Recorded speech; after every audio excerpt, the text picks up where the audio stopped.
Hi, my name is Sky, and I have a theory. It's kind of long-winded, a little rough around the edges, but it's a theory about, how society is going to change. That's the ultimate theory. But I kind of have some other theories attached to it, and one of those is about how, really, the idea of the nuclear family is changing. Um, but it leads into the ultimate theory of, like, how I think society is going to change. And I came upon this idea because I don't know. I'm just of the opinion that the way we view society, the way we view the makeup and how people function together and operate together, it's going to change. And I'm just kind of curious. What is the emergent society? How is it changing? What's changing? So, and that's often what you look at. In these things is that where where were how were people living then? How are they living now? And from that, you can get an idea of how they're going to live in the future. Um, so to begin, I got to go back. I got to talk about some things that are pertinent and are going to reflect what I think is leading to current changes today. 1791, France.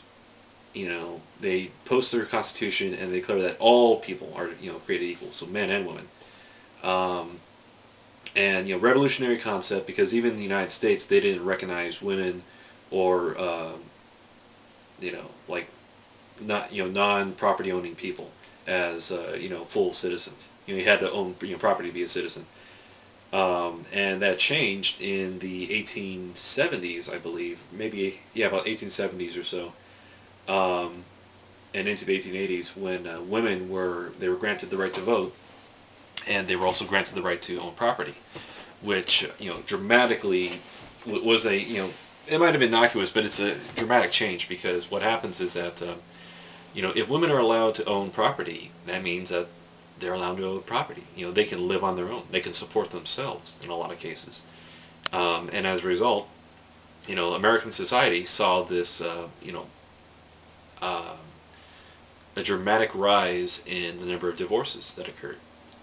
Um, because for the first time, women, they were no longer beholden to men. They weren't, they didn't have to slave themselves, or they didn't have to slave themselves to guys, to be a certain way, to do a certain thing, for men. And really, because that's what it was. Women just could not economically take care of themselves, without a man. That's why they had to get married, and that's why oh, they were married, until the woman died, basically. Was the situation. Rarely was there a divorce, because for the man, it was, because really the idea and concept of love in relationships and marriages especially, it was, it's still a pretty new thing. George Washington had an arranged marriage, or he basically married a wealthy widow, and that's what it was for a lot of marriages. It was just is this marriage going to help me gain wealth, gain economics, that sort of thing.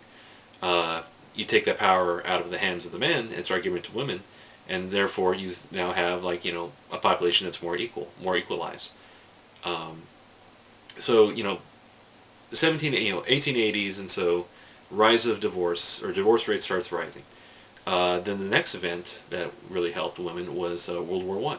Now in that, a lot of men had to leave, and women had to go. Women, to support themselves, and as part of the patriotic duty, they were expected to go into factories and start working. So for the first time, you have women pulling in wages equal, in some cases better than the men. And also, with all the other aspects of operations, in a lot of cases, women were given managerial positions. They were given leadership positions. Very radical concept that, women in charge, women wearing pants kind of thing. And that's also, reinforced during World War II.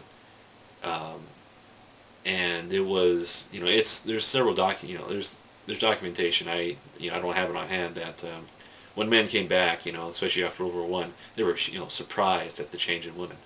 And also, you can say that World War One also helped the the status of Black Americans in society, because Black Americans, they served and fought as well. In a lot of cases, they were hired to fill in the roles for white troops. So you can see that war, even though it kills a lot of people, it strangely enough kind of helps people as well.